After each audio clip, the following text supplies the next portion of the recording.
Welcome to this deep dive where we're tackling a problem I think we all face. Okay. How to actually stick with good habits. Mm. We're going to explore that through the lens of James Clear's Atomic Habits. You're right. A book packed with insights on making tiny changes that lead to huge GTE results. Okay. I bet you've experienced this in your own life. Yeah. You try to make a change, start strong, and then poof, Yeah. the motivation vanishes. Yeah. I'm curious to see what Claire has to say about this. Mm-hmm.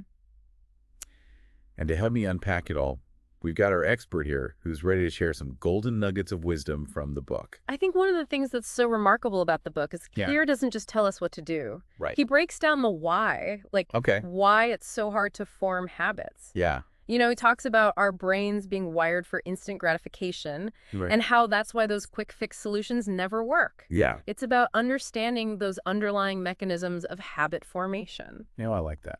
Getting into the nitty-gritty of how our minds work. Yeah. But before we dive into that, I got to share something that really struck me about James Clear himself. Okay. He had this brutal injury in high school. Mm-hmm.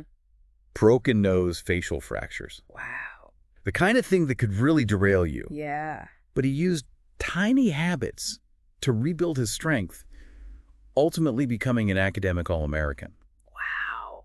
That's... It's proof that this stuff actually works, even in the face of adversity. Yeah. And what's amazing is that he didn't just apply it to his physical recovery. Right. He applied it to his writing career as well. Okay. You know, he started small. He committed to posting articles twice a week. Wow. And through consistency, built a massive email list, led to a book deal. Right. So he walked the walk before he talked the talk. That's a powerful example of the principle of compounding, which Clear emphasizes throughout the book. Right. It's like the snowball effect. Small actions repeated consistently gain momentum and create massive impact over time. But the thing about compounding that's really important to note, Yeah. it works both ways. So it's not just about the good habits we build, but also the bad habits we need to break. Okay. Think about those tiny, seemingly insignificant negative choices we make each day. Yeah. Those can snowball into major roadblocks down the line. So it's not about finding that one magic bullet solution. Right. It's about making consistent, mindful choices that compound into the results we want. Exactly. But I've got to be honest, I'm a bit of a goal setter. Okay. I love having those targets to aim for. And here's Clear saying we should forget goals and focus on systems. Yeah. Doesn't that feel a bit restrictive? Well, What about spontaneity and flexibility? that's a question that a lot of people have. I mean, Yeah. you know, I think what Clear's getting at is that Yeah. goals are often very fleeting. Right. So you achieve the goal, and then what? Yeah. It's like winning a game. Mm-hmm. You have a moment of victory, but then it's over. Okay. Systems are about building sustainable long-term change. Okay, so it's not about abandoning goals altogether. Yeah. It's about shifting our focus to the processes that will lead us to those goals. Right. It's like building a foundation for lasting change. Exactly. And what's so brilliant about focusing on systems is it helps you fall in love with the process, not just the outcome. Oh, It's about finding joy in those daily actions, not just the end result. Okay. It's about becoming the kind of person who achieves those goals naturally, almost effortlessly. I'm starting to see the light here, Good. but how do we actually build those systems? Right. Isn't that the million-dollar question? Yeah.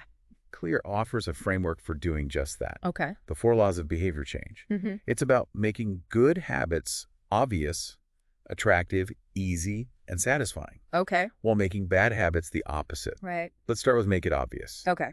Clear talks about techniques like the habit scorecard, where you actually write down all your daily habits. Oh. The good, the bad, and the ugly. It sounds simple, but that act of awareness is crucial. Right, because I think Yeah. we often have these ingrained habits that we're not even aware of. And just bringing them to the surface allows us to examine them Okay. and decide, are they serving us or are they not? He then goes on to talk about making the cue for your desired habit extremely obvious. Mm-hmm. And he uses this fantastic example. Okay. Japanese railway conductors who point and call out every single action they take, Ugh. even routine ones. Wow. It might seem a bit over the top, Yeah. but it's all about reducing errors and ensuring safety. And I love that example because Yeah. it highlights how by emphasizing simple, consistent actions, even in a complex system, Right. like a railway, they drastically reduce the chance of errors. Okay. It's about creating an environment where the right actions are almost impossible to ignore. Okay, that's an image that's going to stick with me. Okay. Pointing and calling out every step. Yeah. It's like a built-in accountability system. Right. And it makes me think about how I can design my own environment to make good habits more obvious. Mm-hmm. Clears also talks about habit stacking, which is a technique I've actually used myself with some success. Oh, yeah. It's about linking a new habit to an existing one. So you're basically piggybacking on the momentum of an established routine. Right. So, for example, Okay. after I make my morning coffee, I will meditate for 5 minutes. Right. It makes the new habit easier to remember and integrate into your daily flow. That makes sense. He then suggests something called implementation intention, Okay. which takes habit stacking to the next level. Okay. It's about planning out the exact time and location for your habit. Oh. I will behavior at time and location. Oh. The more specific, the better. Okay. That level of intentionality is key. Yeah. It's like creating a mental contract with yourself, making it much harder to back out. So I challenge you, Go ahead. pick one habit you want to build Okay. and use implementation intention. Okay. Decide exactly when and where you'll do it. Write it down. Stick it somewhere you'll see it every day. Right. Make it impossible to ignore. Love that. Okay. Now let's talk about making habits more attractive. Okay. So this is where things get really interesting. Okay. Clear suggests tapping into the power of social norms. Okay. You know, we're wired to imitate the habits of those around us, especially people we admire or identify with. Right. So think about it. If all your close friends are really health conscious, Okay. you're more likely to adopt healthy habits yourself. It's like that saying, you're the average of the 5 people you spend the most time with. Exactly. So choosing your social circle wisely can actually influence your habit. It can have a huge impact. That's kind of mind-blowing. Yeah. And speaking of influence, Clear talks about this fascinating study involving Laszlo Polgar, Oh, yeah. a chess enthusiast who basically engineered his daughters into chess prodigies. He believed that talent wasn't innate, it was cultivated. Oh. So he created an environment for his daughters where chess was everything, books, images of grandmasters, constant practice. Wow. And guess what? All 3 of them became chess superstars. That's incredible. It shows how powerful environment can be in shaping our behavior. So it's not just about willpower. Right. It's about strategically designing your surroundings to support the habits you want to build. Exactly. I'm starting to see how all these pieces fit together. Okay. Now let's move on to the third law. Make it easy. Okay. We already touched on the 2-minute rule, but Yep. what are some other ways to, as Claire puts it, reduce friction Okay. and make good habits easier to perform? Well, one powerful strategy is what Clear calls priming your environment. All right. And it's about setting yourself up for success by removing obstacles Okay. and making the desired action the path of least resistance. Give me an example. Okay. How would you prime your environment for, say, healthy eating? Okay, imagine this. You open your fridge, Okay. and it's stocked with fresh fruits and vegetables, ready-to-go salads, healthy snacks. The unhealthy stuff's just not there. Right. So you've made the healthy choice, the easy choice. I see. So you're basically removing the temptation Right. by making the undesired action inconvenient. Exactly. It's like reverse psychology for your habits. Exactly. And on the flip side, you can make bad habits harder to indulge in. Right. So if you want to watch less TV, unplug it after each use, Right. or even put it in a less accessible spot. Right.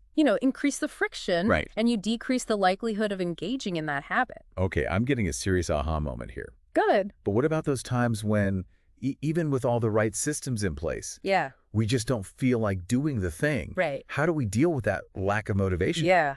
That's where Clear's 4th law comes in, right? Make it satisfying. Absolutely, because our brains are wired to seek pleasure and avoid pain. Right. So we need to make sure our good habits are rewarding in some way. Okay. And remember what we discussed earlier about instant gratification. We need to find ways to make the reward immediate, Right. even if the ultimate goal is long-term. This reminds me of that intriguing anecdote Clear shares Okay. about a public health study in Pakistan. Okay. Providing a pleasant-smelling soap Ansify drastically increased hand-washing rates. Oh, wow. It wasn't about education or logic. Interesting. It was about making the act of hand-washing pleasurable. It's a brilliant example of how even a small tweak can make a huge difference. Yeah. So how can we apply this to our own habits? Okay. Well, think about something like habit tracking. Okay. Even as simple as marking an X on a calendar each time you complete your desired action. Oh, I love habit tracking. Yeah. There's something so satisfying about seeing that chain of X's grow longer and longer. It's visual proof of your progress. Right. It's like a visual representation of your progress. Exactly. And it taps into our brain's reward system, Right. giving us a sense of accomplishment, even if the reward isn't tangible.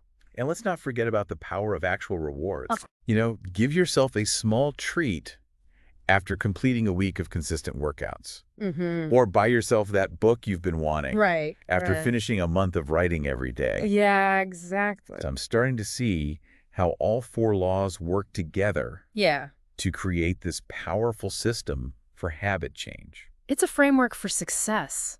But let's be honest, sometimes, even with the best intentions, Mm-hmm.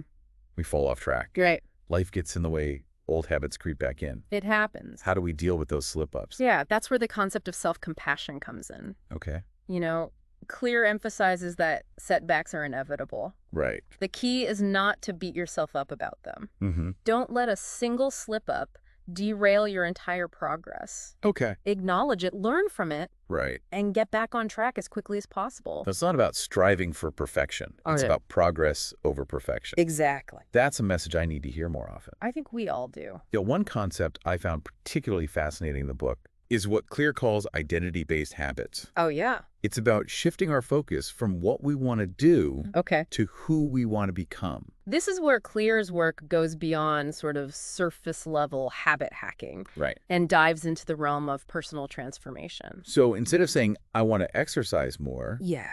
you might say, I am becoming an athlete. Right. It's about changing your self-image to match your desired behaviors. Exactly. It's about embodying the identity that aligns with your goals. Okay. Think about it. If you see yourself as an athlete, Yeah. you're more likely to make choices that support that identity. Right. Like eating healthy, Exactly. training consistently, prioritizing your physical well-being. It's like you're creating a self-fulfilling prophecy. I love that analogy. Yeah. It's not about overnight transformation. Right. It's about accumulating evidence Mm-hmm. that supports your new identity. You're building a case for who you are, one action at a time.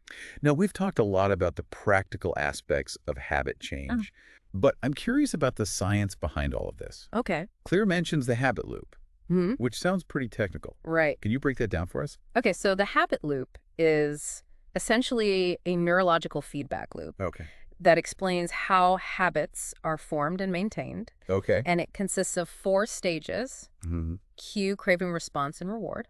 Okay, let's break that down further. What's a cue? A cue is anything that triggers your brain to initiate a behavior. Okay. So it could be a time of day, a location, a certain emotion, Mhm. or even a specific sequence of thoughts. Yeah. For example, let's say you have a habit of checking your phone first thing in the morning. Right. The cue might be the sound of your alarm clock. Okay, so the cue sets the habit in motion. Right. Then what's the craving? The craving is the motivational force behind the habit. Okay. It's the desire for the reward that the habit promises. Okay. So in our phone checking example, the craving might be the desire for social connection information, or simply the feeling of being in the loop. Okay, so the cue triggers the craving, which then leads to the Response. response. Yes. The response is the actual behavior itself. Yeah. So in this case, checking your phone. Okay. It's the action you take in pursuit of the reward. And finally, the reward. The reward is the satisfying feeling or outcome that reinforces the habit. Okay. So it could be a hit of dopamine from seeing a notification, a sense of relief from catching up on the news, Right. or simply that feeling of being connected to the outside world. So the reward strengthens the connection between the cue and the response, Exactly. making it more likely that you'll repeat the habit in the future. And this loop repeats itself over and over again Right. until the habit becomes automatic. So understanding the habit loop can help us interrupt those negative patterns Right. and create healthier ones. Yeah, if we can identify the cue that triggers a bad habit, Mm-hmm. we can either avoid that cue Okay. or replace the response with a healthier alternative. Now let's circle back to the 4 laws and dive deeper into some specific strategies Okay. for making them work for us. Yeah. We've already covered make it obvious. Yeah. So let's move on to make it attractive. Yeah. How can we make those good habits we're trying to build more enticing? Okay, well, one technique Claire suggests is what he calls temptation bundling. Temptation bundling. Yeah. Yeah. And it's about pairing an action you want to do with an action you need to do. Sounds intriguing. Uh, Can you give me an example? Sure. So let's say you want to start listening to more podcasts, Okay. but you also find yourself mindlessly scrolling through social media. Right. You could bundle those two actions together Oh. by only allowing yourself to scroll through social media while you're listening to a podcast. So you're basically leveraging the power of something you already enjoy Right. to make a less appealing habit more palatable. Exactly. It's a way of hacking your own reward system. That's clever. And it reminds me of another technique Claire mentions. Okay. Joining a culture where your desired behavior is the norm. Right. We talked earlier about the power of social influence.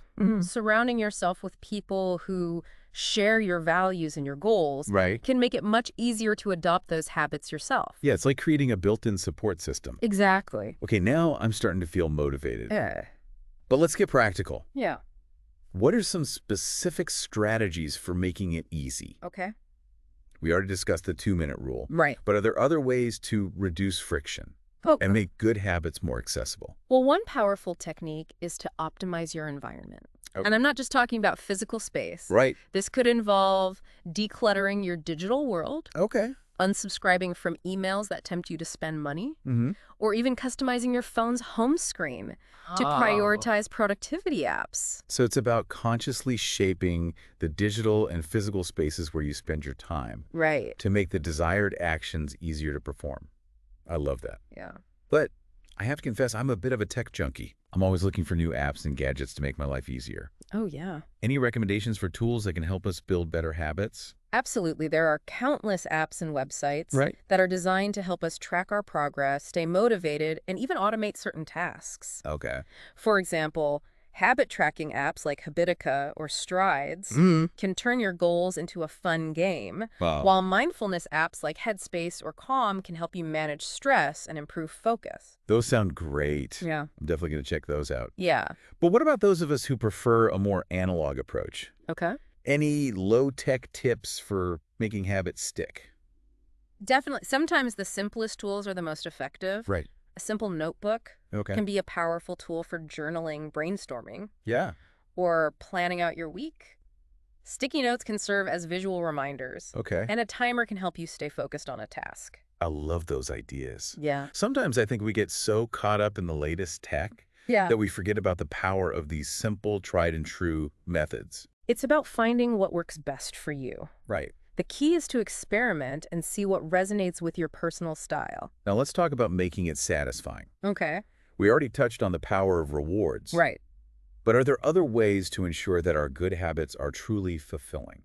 Well, one powerful strategy is to focus on the intrinsic rewards of the habit itself. Okay. It's about finding joy in the process, not just the outcome. You give me an example? Sure. So let's say you're trying to build a writing habit. Okay. Instead of focusing solely on the number of words you write, Yeah. you could shift your attention to the pleasure of expressing yourself creatively, Oh. the satisfaction of crafting a well-turned phrase, Okay. or the joy of sharing your unique perspective with the world. So it's about finding the aspects of the habit that genuinely resonate with you rather than relying solely on external rewards. Exactly. And this is where the concept of flow state comes A in. flow state. Yeah, Claire talks about how we're more likely to stick with habits Yeah. that allow us to enter a state of flow Right. where we're completely absorbed in the activity Right. and lose track of time. I've definitely experienced that before. Yeah. Usually when I'm writing or working on a creative project, it's like everything else fades away. Right. And you're completely immersed in the moment.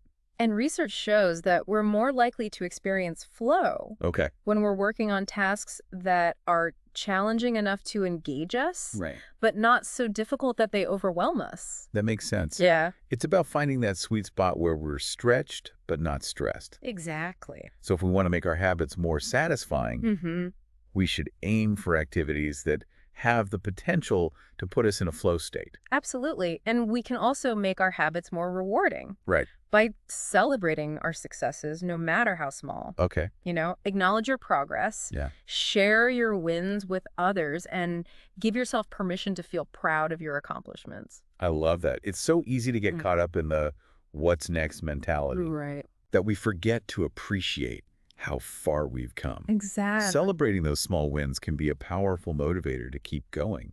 Absolutely. And it also helps to reframe our perspective on setbacks. Okay. Instead of viewing them as failures, Right. we can see them as opportunities for learning and growth. That's a great reminder. It's about adopting a growth mindset where we embrace challenges as opportunities to learn and improve. Exactly. Now, I think we've covered a lot of ground here. Yeah, it's been a really interesting conversation. But I'm curious, are there any common misconceptions about habit formation Oh, that absolutely. you'd like to debunk? Okay, one of the biggest misconceptions is the myth of the 21-day habit.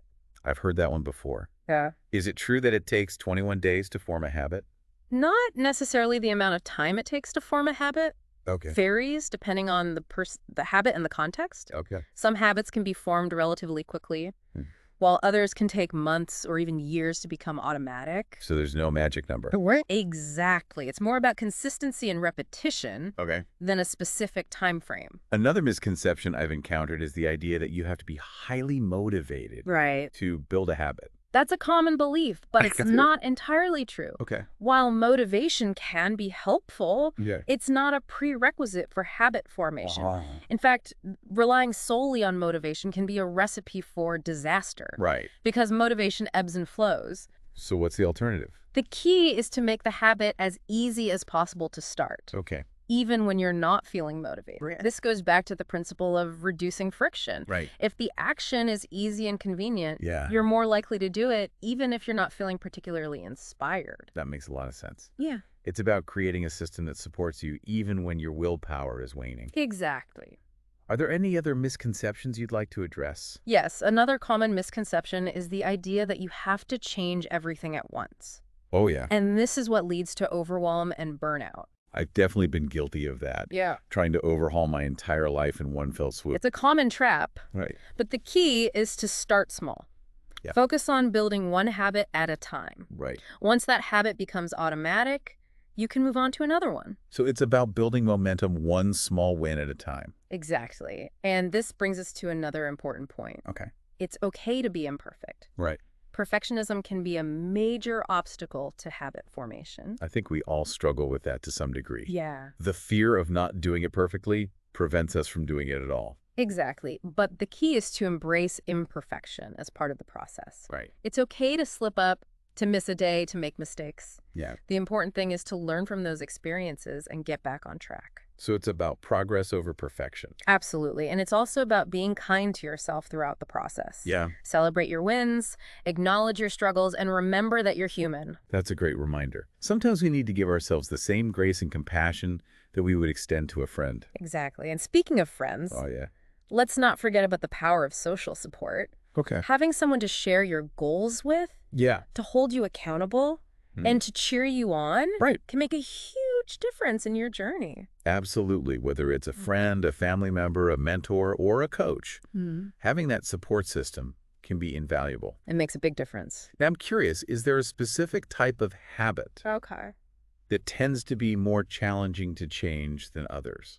That's a great question. While all habits can be challenging to change, Right. bad habits, especially those that are deeply ingrained Okay. or emotionally charged, can be particularly difficult to break. Why is that?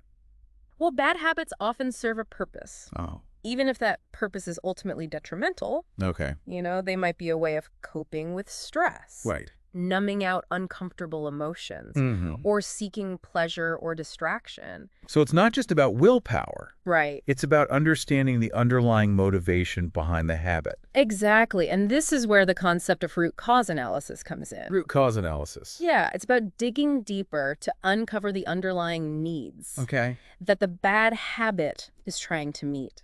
So, for example, if someone is constantly snacking on sugary foods, Yeah, it might not be simply a matter of willpower. right. There might be deeper emotional or psychological needs that are being met through that behavior. Precisely. And once we understand the root cause, Yeah. we can start to address it in a healthier way. So it's about finding alternative ways to meet those needs. Exactly. For example, instead of reaching for sugary snacks when you're feeling stressed, Right. you could try going for a walk, meditating, or talking to a friend. I love that. Yeah. It's about replacing the unhealthy coping mechanism with a healthier one. Exactly. Are there any other strategies that are particularly effective for breaking bad habits?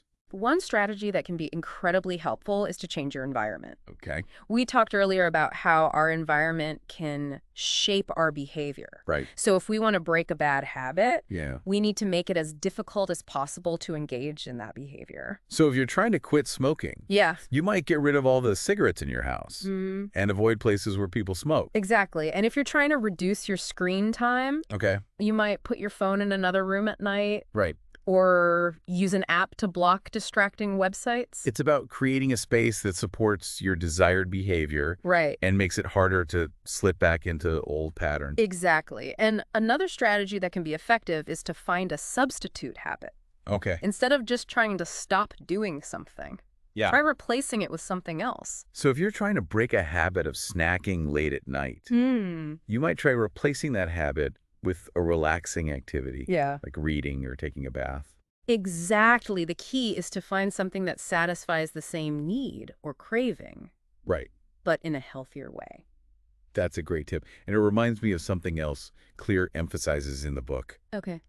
the importance of forgiveness. Yes. Yeah. Forgiveness is crucial, Yeah. especially when we're trying to change deeply ingrained habits. Right.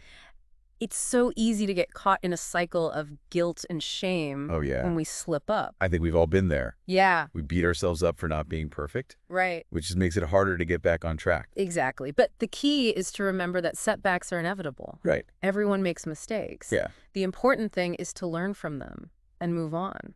So it's about treating ourselves with the same compassion, understanding that we would extend to a friend. Absolutely. And it's also about focusing on the progress we've made, Right. not the setbacks we've encountered. I love that. It's Yep. about shifting our perspective from self-criticism to self-encouragement. Exactly. And this brings us to another important point, Right. the importance of celebrating our wins.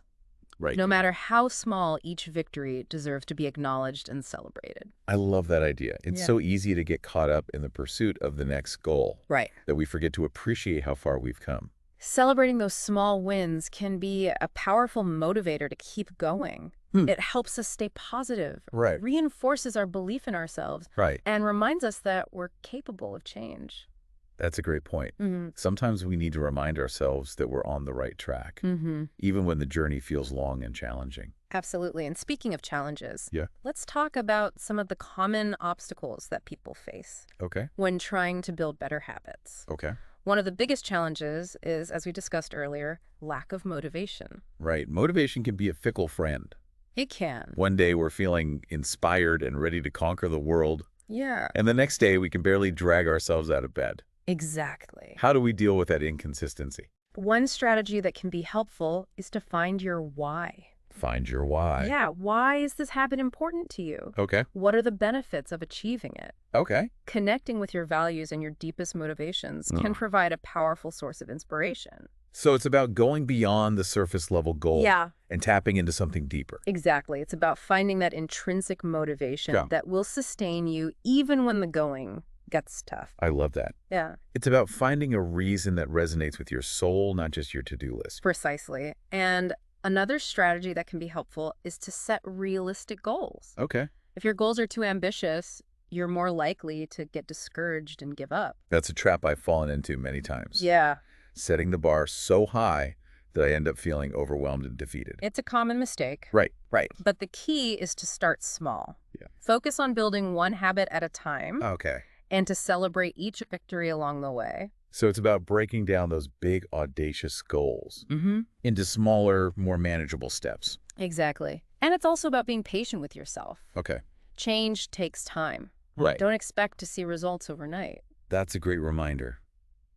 We live in a culture that values instant gratification. We do. But real change often happens gradually over time. It does. It's about trusting the process, Right. even when it feels slow or challenging. Now let's talk about another common obstacle, lack of time. Okay. We all lead busy lives, We do. and it can be difficult to find the time to build new habits. It can. What advice do you have for those of us who are feeling time crunched?